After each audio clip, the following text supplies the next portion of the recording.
오늘은 마태복음 21장 1절서부터 11절 말씀을 가지고 이는 누구냐라고 하는 제목으로 말씀을 나누기 원합니다. 오늘은 종려주일입니다. 고난주간의 시작이 되는 주일이기도 하지만 근데 오늘은 특별히 교회에서 이렇게 기독교마다 종려주일이라고 부릅니다. 종려주일이란 예수님께서 마지막 일주일을 예루살렘에서 보내시기 위해서 올라 입성하시던 그날 사람들이 종려나무 잎사귀를 들고 예수님을 환영했다라고 해서 붙여진 이름이 종려주일입니다. 이날을 기점으로 본격적인 고난주간이 시작이 되고 금요일에는 예수님께서 십자가에 못 박혀 죽으시고 그리고 토요일 날은 안식하셨다가 그 다음에 주일날 부활을 하시게 되는 것이죠. 우리가 복음서를 읽다 보면 예수님이 굉장히 의도적으로 자기의 신분과 사역을 숨기고 있는 것을 볼 수가 있어요. 여러 가지 기적을 행하셨을 때 사람들이 굉장히 깜짝 놀랄 기적들을 주님께서 행하셨지만 그때마다 예수님이 제자들에게 뭐라고 말씀하셨냐면 이것을 누구에게 가서 말하지 말아라, 어디 가서 드러내지 말아라, 자랑하지 말아라 라고 그렇게 예수님이 함구를 시키셨다라는 거예요. 제자들 입장에서는 얼마나 자랑하고 싶었겠어요. 얼마나 그것을 보여주고 싶었겠습니까? 그런데 아직 주님의 때가 이르지 않았기 때문에, 주님의 때란 십자가에 달려 돌아가시고 모든 사역을 마치실 그때가 아직 이르지 않았고, 그동안은 예수님께서 그래도 제자들을 가르치시고 여러 가지 이 땅에서의 그런 사역들을 하셔야만 됐기 때문에 예수님은 자기의 그런 존재를 제자들에게 함구시키셨어요.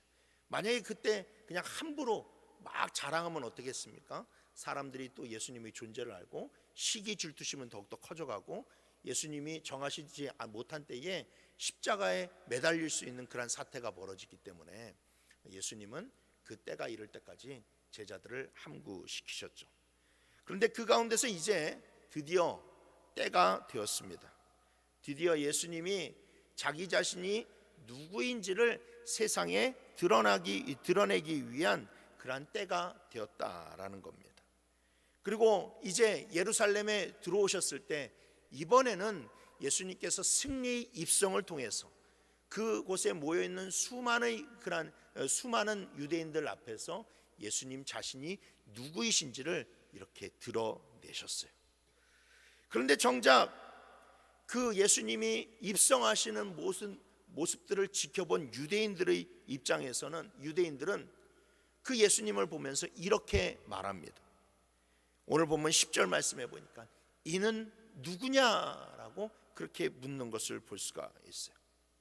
그러니까 예수님이 그동안 숨겨왔던 것을 모든 사람들은 만천하 앞에 그렇게 드러내셨는데, 자기가 메시아라는 그런 사실을 드러내셨는데 그 모습을 본 사람들의 반응은 예상외로 도대체 저 사람이 누구냐라고 그렇게 의아하게 여겼다라는 것이죠.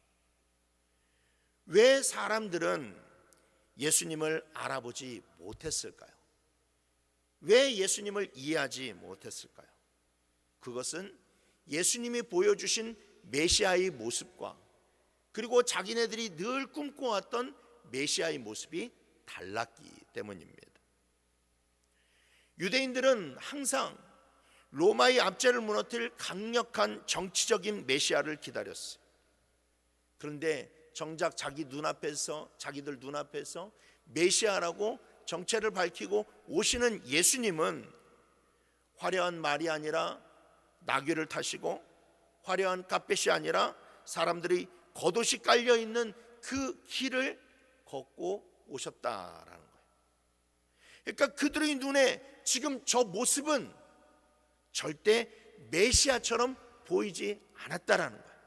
늘 그들이 꿈꿔오고 그들이 생각하고 그들이 기대했던 모습과는 너무나도 달랐다라는 것이죠. 여러분, 이것이 오늘 우리에게 던져주는 질문입니다. 나는 과연 예수님을 제대로 알고 있는가?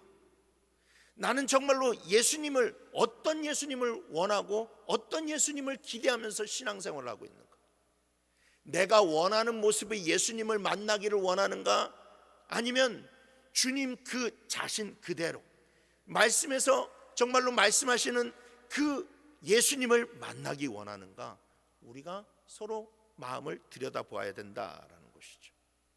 신앙생활을 아무리 오래 했어도, 교회를 열심히 출석했어도 정작 내가 원하는 예수와 그 다음에 말씀이 가르쳐주는 예수가 서로 다를 때에는 여러분, 우리 안에 참된 믿음이 설 수가 없다라는 것을 반드시 기억해야만 됩니다. 오늘 본문을 통해서 우리 모두가 예수님이 누구이신지에 대한 참된 대답을 발견하고 그분을 새롭게 만나는 은혜가 있기를 주님의 이름으로 축원합니다. 첫 번째로, 예수님은 십자가를 지시기 위해 가장 낮은 곳으로 오신 겸손의 왕이심을 믿으시길 바랍니다. 자, 예수님의 예루살렘 입성을 제대로 이해하려면 당시 먼저 로마 제국의 개선 행렬을 이해할 필요가 있습니다. 로마는 전쟁에서 크게 승리하고 돌아오는 개선 장군을 위해서 몇 주 전서부터 성대한 환영식을 준비했습니다. 개선 장군은 화려하게 장식된 백마를 타고 개선문을 향하여서 도시 안으로 들어오게 됐죠. 그러면 그 뒤로 수많은 그런 호위병사들이 정말로 번쩍번쩍하는 그런 방패를 들고 그렇게 이 장군을 호위해서 나아가게 됩니다. 그리고 그 모습을 보면서 로마 시민들은 일제히 환호성을 질렀어요. 신전까지 이르는 데에는 붉은 양탄자가 쫙 깔려져 있고, 그 다음에 옆에서 화려한 음악들이, 악기가 정말로 울려 퍼지기 시작을 하고, 여인들은 꽃가루를 날리면서 그 승리하고 돌아오는 개선 장군을 열렬히 환영했습니다. 이것이 바로 당시 승리의 입성이었어요. 흔히 사람들이 다 이 머릿속에 가지고 있는 승리의 입성이었습니다. 자, 이제 예수님이 제자들을 데리고 예루살렘에 올라가셨습니다. 그리고 예루살렘에 올라가시게 되자 제자들에게 이제 알릴 때가 됐다, 이제 때가 됐다라고 말씀하셨을 때 제자들은 머릿속으로 무슨 모습을 그렸을까요? 바로 저 모습을 머릿속에 상상했을 것입니다. 예수님이 정말로 잘생긴 준마를 타고, 그 다음에 그 앞에 카페트가 깔려져 있고 수많은 사람들이 환호성과 환영을 받는 가운데서 예루살렘에 들어가는 모습을 그들은 상상했을 거예요. 그리고 유월절은 그 일을 행하시기에 정말로 완벽한 무대였습니다. 당시 예루살렘에는 유월절 명절을 지키기 위해서 수많은 사람들이 모여들었어요. 유대의 역사가였던 요세푸스 기록에 따르면 유월절 희생 제물로 드려진 양의 숫자가 25만 6,500마리였어요. 이 유월절 때에 이 일주일 기간 동안 잡은 이 짐승의 숫자가 25만 6,500마리라고. 별로 감이 안 오시는가 본데, 우리 최종호 성도님은 그냥 확 다가오실 거예요. 어마어마한 그런 숫자를 잡은 거죠. 근데 여러분, 그 양을 기준으로 해가지고 한 마리 양을 가지고 10사람이 먹는다라고 계산을 하면은 적어도 200만 명의 그런 사람들이 이 유월절 기간에 예루살렘에 모인다라는 것을 우리가 추정해 볼 수 있다라는 거예요. 그러니까 200만 명이 되는 수많은 인파 앞에서 예수님이 자기 왕 되심을 선포하고 메시아 되심을 선포하고, 그것에 정말로 흥분한 군중들이 함께 일어나서 로마를 전복시키는 것은 너무나도 이 제자들이 꿈꾸는 그러한 그림이었다라는 것. 자, 드디어 대망의 날이 되었어요. 감람산 꼭대기에 올라가게 되었습니다. 눈앞에는 예루살렘 성이 쫙 펼쳐져 있고, 그래서 이제 여기에서 예수님은 예루살렘으로 입성을 하시면 되는 거예요. 그런데 그 감람산 꼭대기에서 예수님이 두 제자를 부르십니다. 오늘 본문에는 두 제자의 이름이 나와 있지는 않지만, 근데 제가 성경을 보면서 묵상한 끝에 이 두 제자는 분명히 야고보와 요한일 것이다. 그러니까 이 전에 앞서서 우리 형은 우편에 앉혀주시고 저는 좌편에 앉아주십시오 라고 하는 이 두 제자를 가리키는 것이 아마 맞을 겁니다. 예수님이 이 두 제자를 부르신 후에 그 두 제자에게 뭐라고 말씀하시냐면, 저쪽에 맞은편 마을에 가면 거기에 나귀 한 마리와 그 다음에 그 나귀의 새끼가 같이 묶여 있을 텐데 그 두 마리의 나귀를 데려와라 라고 그렇게 예수님이 명령을 하셨어요. 오늘 본문 2절 말씀에 이르시되 너희는 맞은편 마을로 가라. 그리하면 곧 메인 나귀와 나귀 새끼가 함께 있는 것을 보리니 풀어 내게로 끌고 오라 라고 이야기합니다. 예수님께서 그 중요한 순간, 여러분 이때 제자들은 예수님이 무슨 명령을 내리실 거라고 생각했겠어요? 말을 구해와라. 말을 구해와라. 아주 잘생긴 준마가 저기에 마련이 되어 있으니까 그 말을 가져와라 라고 그렇게 명령을 내리실 줄 알았는데, 그런데 뜬금없게도 예수님이 제자들에게 내리신 명령은 나귀를 데려오라는 거예요. 나귀를 데려오라는 거예요.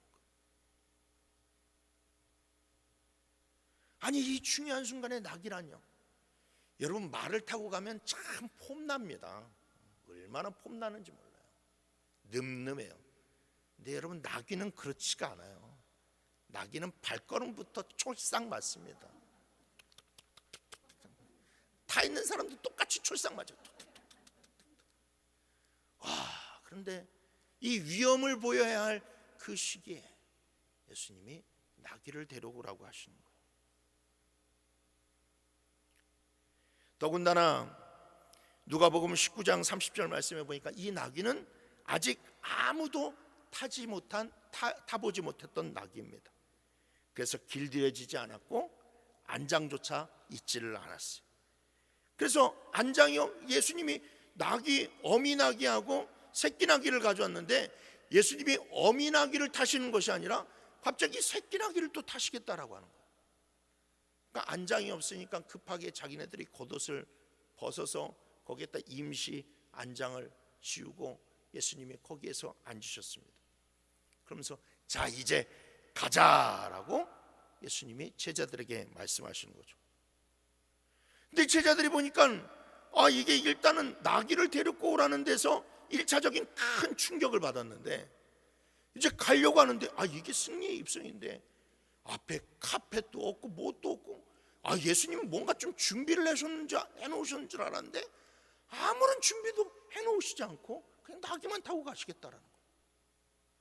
그러니까 당황했던 제자들이 어떻습니까?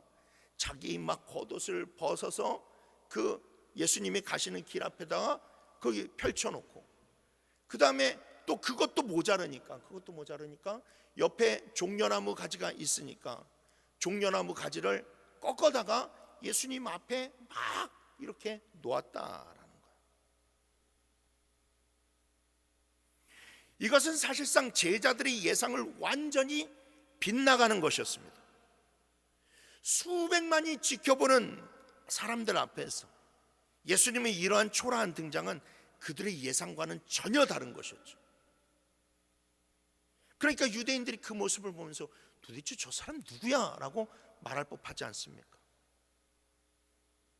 그렇다면 왜 예수님은 수많은 사람들이 지켜보는 앞에서 나귀를 타시고, 그것도 어린 나귀를 타시고 자기가 메시아임을 공포하신 것일까요? 사실 이것은 이상한 것이 아닙니다. 이 글을 쓴 마태는 예수님이 나귀를 타신 이유를 스가랴 선지자의 예언으로 설명을 합니다. 오늘 5절 말씀 우리 다 같이 읽어보겠습니다. 시작.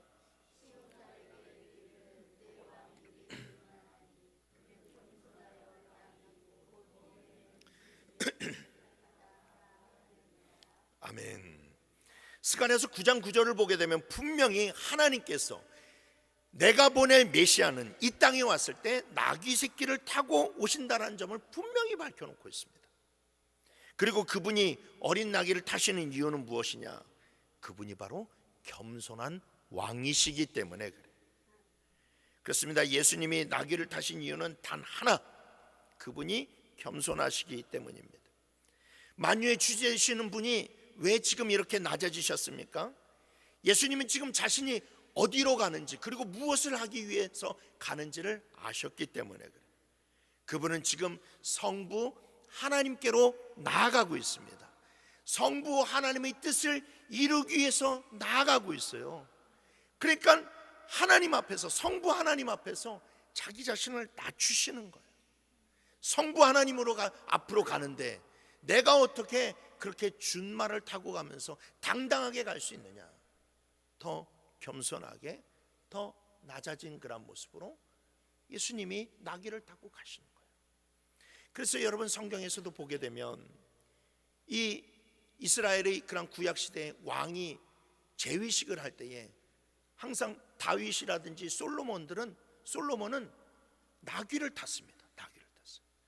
하나님 앞에서 정말로 왕으로 세움받은 자들은 자기네들이 진정한 왕이 아니라 하나님이 왕이시라는 것을 그들이 고백하기 위해서 늘 자기가 왕으로 세움받을 때 나귀를 타고 세움을 받았다라는 겁니다.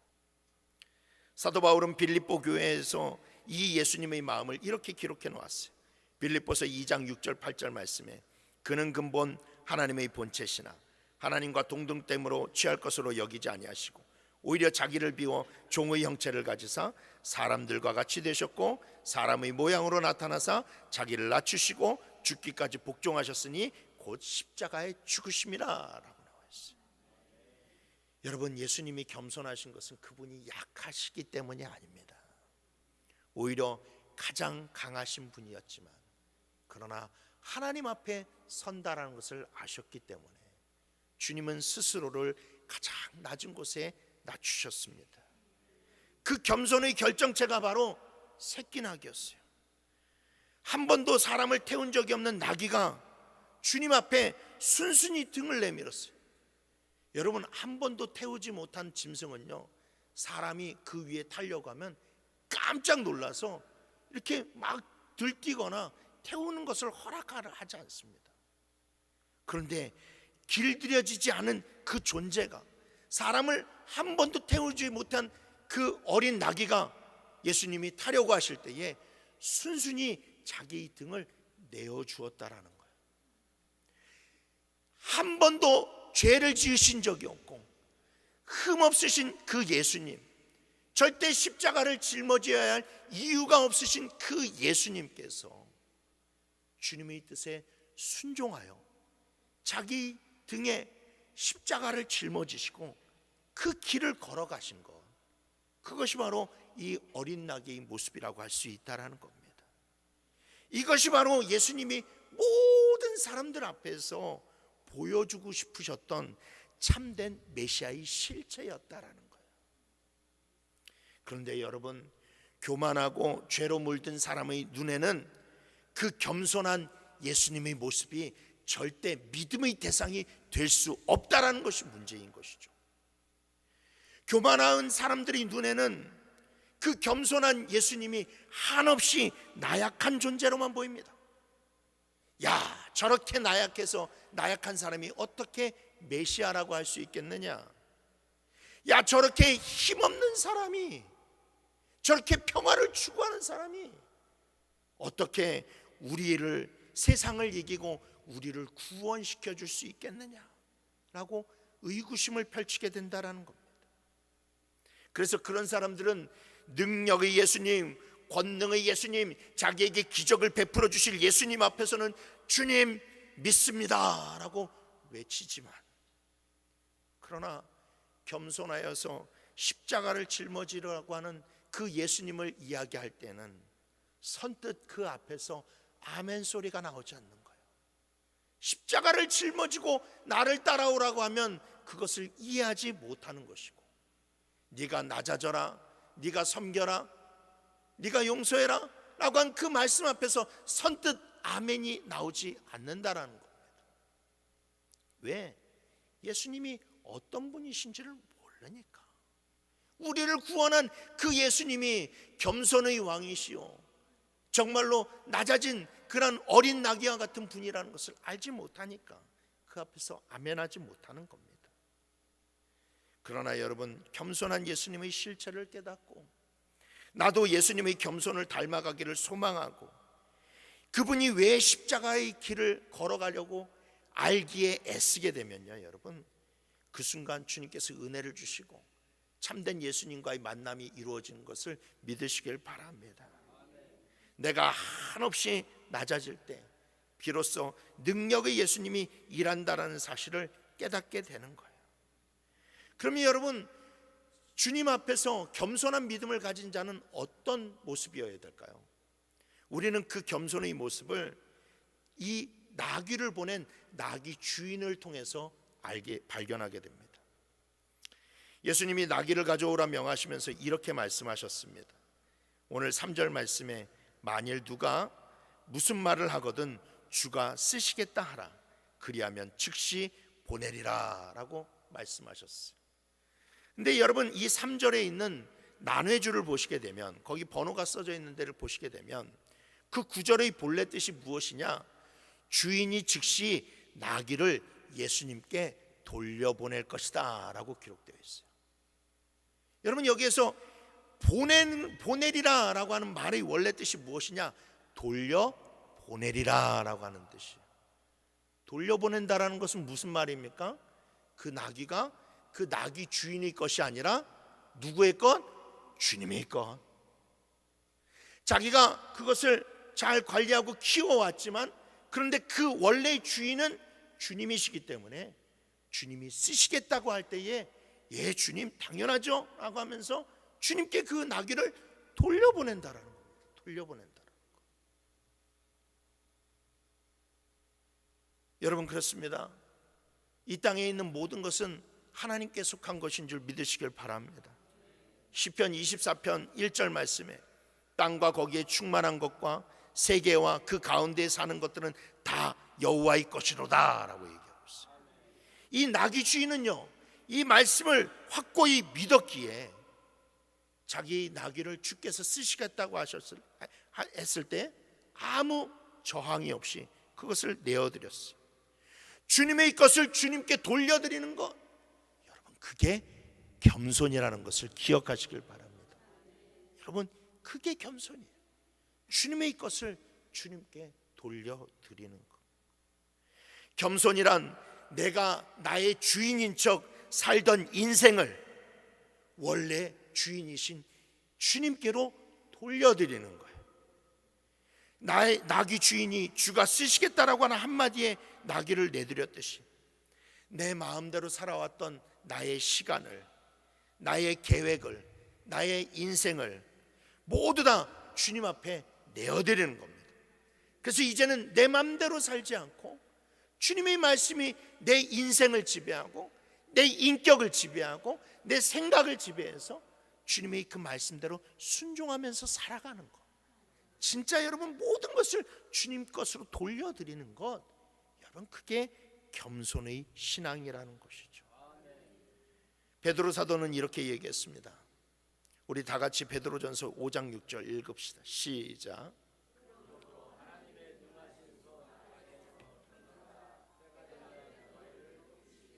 아멘. 여러분, 내가 나를 낮추고 주님의 말씀에 순종할 때에 하나님께서 그때 우리를 높여주심을 기억하시길 바랍니다.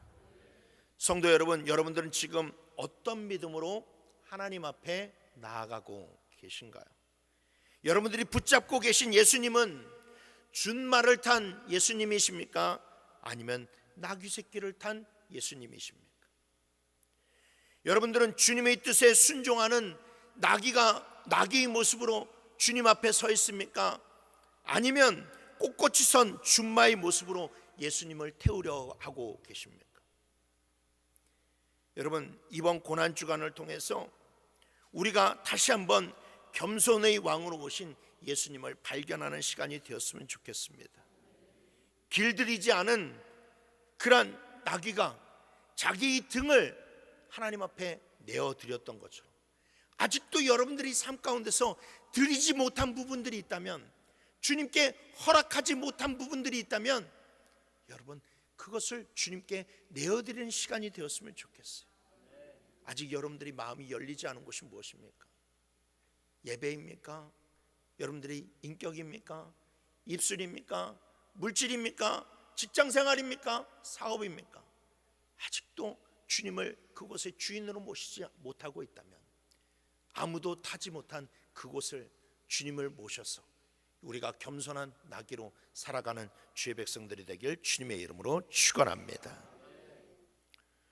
두 번째, 예수님은 찬송받으시기에 마땅한 우리의 구원자이심을 기억하시길 바랍니다. 앞서 살펴보았듯이 예수님의 예루살렘 입성은 제자들이 기대와는 전혀 달랐어요. 나귀를 타신 예수님, 붉은 카펫도 없어서 종려나무 가지와 사람들이 겉옷이 깔린 길, 이것만큼 초라한 개성 행렬이 또 어디 있겠어요? 로마 개선 장군의 그런 화려한 행렬에 비하면 이것은 너무나도 초라한 행렬이었습니다. 그러니까 여러분, 이때에 가장 그 마음이 타들어가는 사람들은 누구예요? 제자들입니다. 제자들. 예수님은 아무렇지도 않게 나귀를 타시면서 가고 계시는데 옆에 있는 그런 제자들이 너무나도 마음이 타들어가는 거예요. 야, 이건 아닌데, 이건 아닌데. 우리 주님이 이런 대접을 받으실 분도 아니고 사람들에게 정말로 환호를 받으셔야 될 이 분이 왜 이렇게 초라한 길을 걸어가고 계시는가? 제자들은 어떻게 해서든지 이 예수님이 누구이신지를 사람들에게 알리길 원했고, 그리고 이 행렬이, 이 종려주일날 향한 행렬이 더 이상 초라해지지 않기를 원했어요. 그래서 그들은 사람들 앞에서 무엇인가 그분을 그분답게 선포하는 일이 필요했습니다. 그래서 그들은 결심했어요. 우리만이라도 이분을 사람들 앞에서 선포하자. 그리고 그들이 생각한 해답이 무엇이냐? 바로 찬양이었다라는 거예요. 우리가 정말로 열심히 목이 터져라 찬양을 해서 이 분위기를 반전시켜보자 라고 그렇게 했다라는 것이죠. 여러분, 우리가 흔히 알기로 종려주일날 이때 예수님이 예루살렘에 오시니까 예루살렘 거민들이 다 예수님을 기다렸다가 온 도성의 그런 사람들이 다 예수님을 찬양하고 막 예수님을 환영하고 종려나무 가지를 꺾어다가 까는 것처럼 여러분 생각하는데, 여러분 성경을 묵상해 보면요, 결코 그런 모습이 아니에요. 예루살렘 도성은 오히려 여러분 침묵했습니다. 사람들은 이게 도대체 누구냐, 이 사람이 누구냐 궁금했을 뿐이지 주님을 환영하지 못했어요. 그러니까 예수님의 이 입성이 너무나도 초라했다라는 것이죠. 그래서 그 순간 제자들과 그 다음에 베다니에 살았던 나사로나 마르다, 마리아와 같은 예수님께 은혜를 많이 받은 그런 사람들이 함께 가면서 그때 찬양을 부르기 시작했어요. 오늘 본문 9절 말씀에 앞에서 가고 뒤에서 따르는 무리가 소리 높여 이르되 호산나 다윗의 자손이여 찬송하리로다. 주의 이름으로 오시는 이여 가장 높은 곳에서 호산나 하더라 라고 나와있죠. 그렇습니다. 제자들이 입을 열어서 찬송하기 시작할 때에 놀라운 일이 일어나기 시작했어요. 같은 사건을 기록한 누가복음을 보게 되면 이 당시 제자들이 큰 소리로 하나님을 찬양했다라고 기록해 놓고 있어요. 그리고 그들이 찬양을 시작하자 이전에 예수님께 병 고침 받았던 사람들, 그리고 예수님의 말씀에 은혜를 받았던 사람들, 그 사람들이 하나둘씩 이 찬양의 대열에 합류하기 시작했다라는 거예요. 그리고 찬양의 물결이 퍼져나가기 시작하자 그 초라했던 행렬이 순식간에 영광의 행렬로 변화되었다라는 것이죠. 비록 겉으로 보기에는 예수님은 말이 아니라 나귀를 타고 계시고 정말로 바닥에는 카페트가 깔려져 있는 것이 아니라 사람들이 누더기와 같은 겉옷과 나뭇가지가 깔려져 있지만, 그러나 찬양은 그 예수님이 진정으로 이 땅에 왕으로 오셨음을 세상에 선포했다라는 겁니다. 이것만큼 확실한 선포가 없었다라는 것이죠. 그렇습니다. 여러분, 반드시 기억하십시오. 우리 주님은 겉모습의 화려함으로 영광 받으시는 분이 아니라는 것을 늘 기억하시길 바랍니다. 아무리 교회를 여러분 성같이 우뚝 세워놔도 여러분, 그게 우리 주님의 영광을 드러내지 않아요. 여러분, 교회를 의리하게 지어낸다고 사람들이 그 교회 보면서 야, 예수님 대단하신 분이네, 이렇게 생각합니까? 아니죠. 그건 다 인간 자랑입니다. 인간 자랑. 여러분, 예수님은 그것을 통해서 높여주시는 분이 아니에요.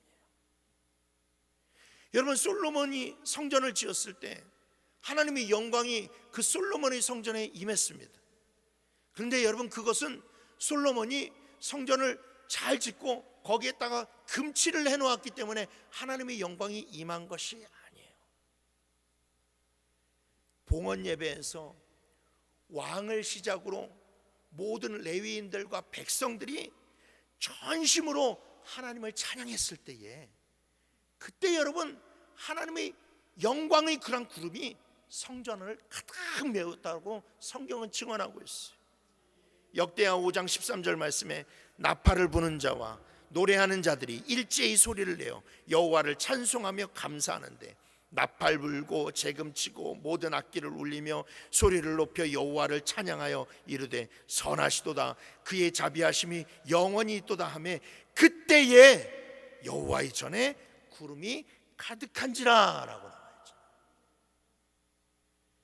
화려한 건물이 아니라 찬양이 터져나오기 시작했을 때 하나님의 영광이 그곳에 임했어요.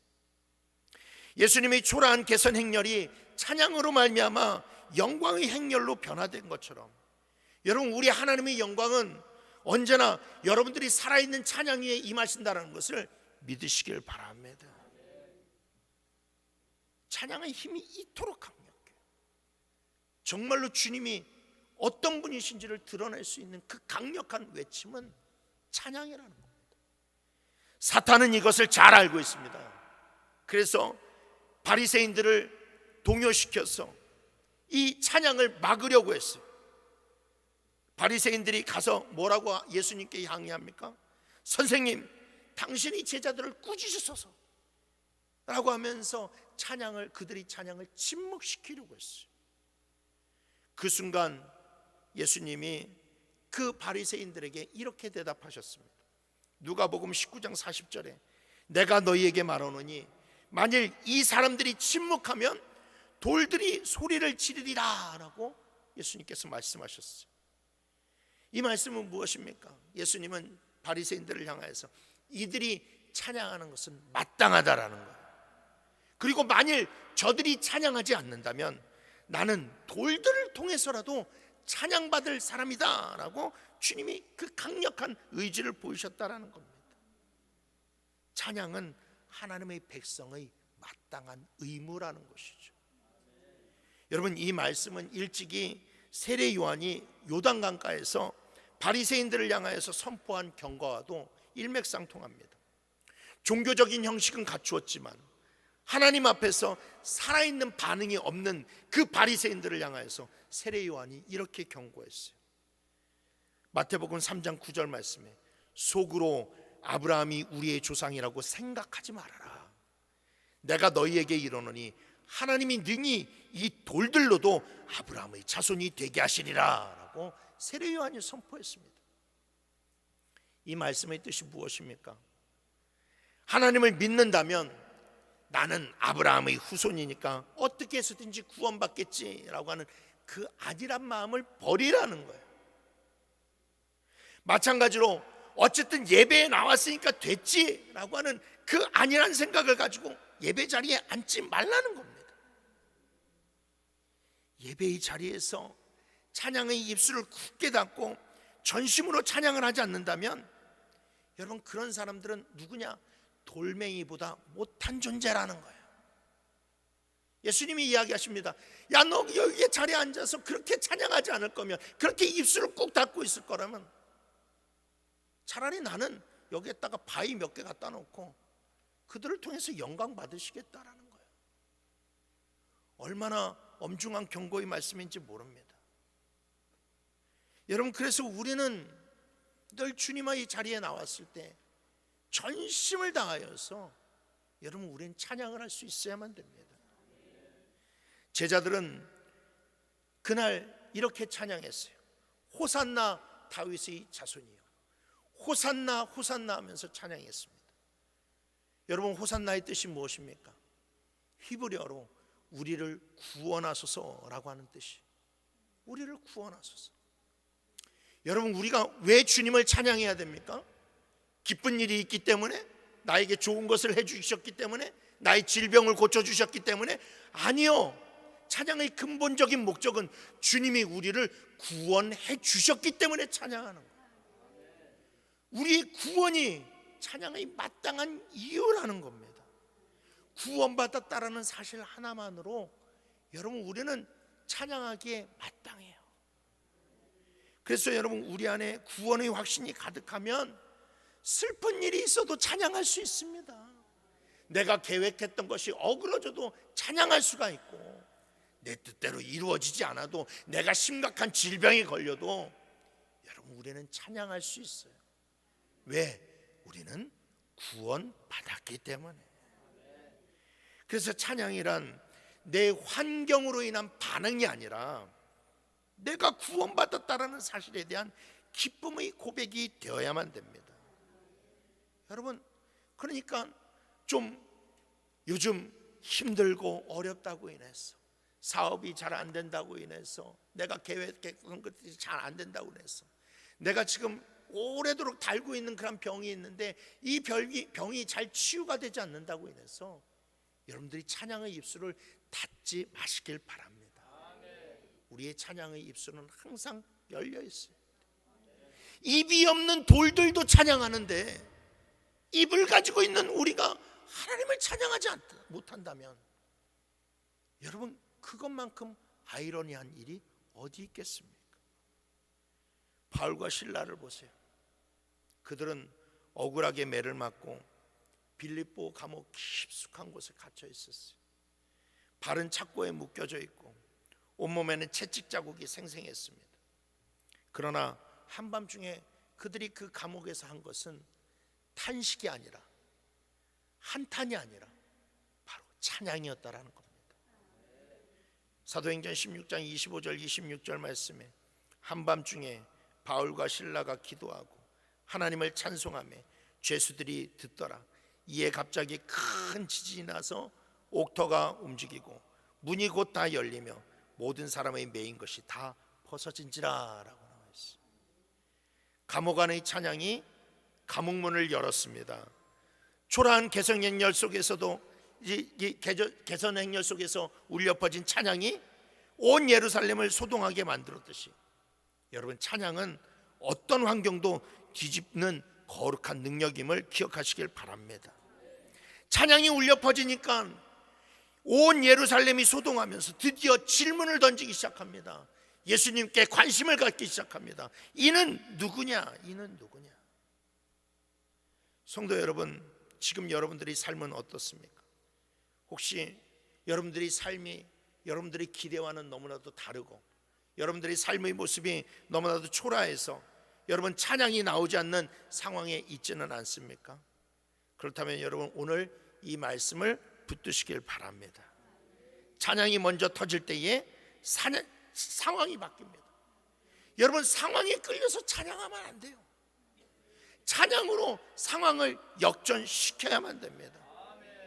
그래서 여러분, 우리 찬양으로 우리의 초라한 인생을 변화시켜야 나가고, 지금 우중충한 이 분위기를 우리가 변화시켜야만 되고, 정말로 시리에 빠진 예배의 그런 분위기를 변화시켜야만 된다는 것이죠. 찬양을 멈추지 마십시오. 사단은 오늘도 여러분들이 입술을 두 손으로 꽉 붙잡고 그냥 놓지 않는 거예요. 찬양 부르지 못하도록.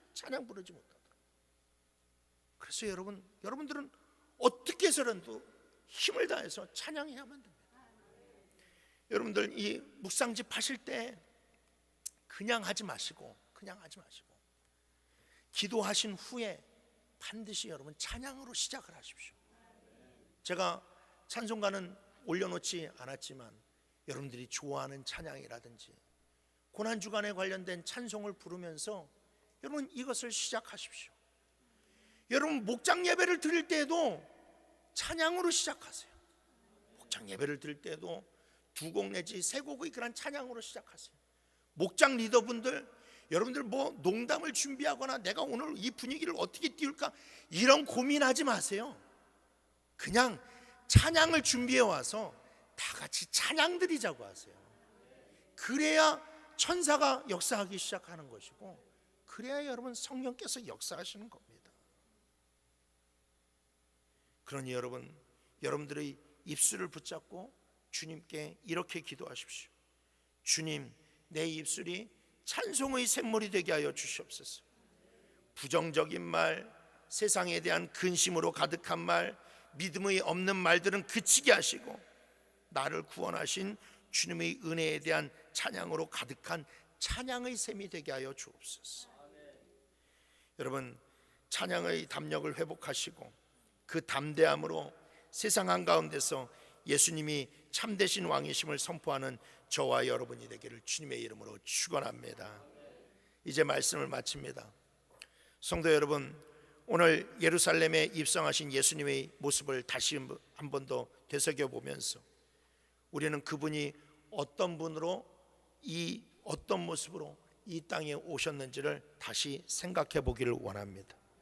그분은 세상이 기대했던 화려한 정복자는 아니었지만 그 누구보다도 위대하신 겸손의 왕으로 오셨습니다. 그분은 초라한 행렬 속에서도 온 예루살렘이 소동할 만큼의 찬송을 받으셔야 마땅한 우리의 구원자이셨습니다. 그런데 우리는 그런 주님을 믿는다 하면서도 말씀 앞에서 우리 자신을 낮추지 못했고, 우리 입술은 하나님을 찬양하는데 너무나도 인색했습니다. 여러분, 이제는 바꾸십시오. 겸손으로 여러분 자신을 낮추고 찬양으로 우리 주님을 높이십시오. 그때 주님이 찬송 가운데 여러분들의 삶을 역사해 주실 것이고 우리 안에 있는 깊은 감동을 허락하여 주실 줄 믿습니다. 이 고난주간을 통하여서 우리 모두 더욱 내 자신을 낮추고 하나님을 높이는 은혜의 시간을 보내시길 주님의 이름으로 간절히 축원드립니다.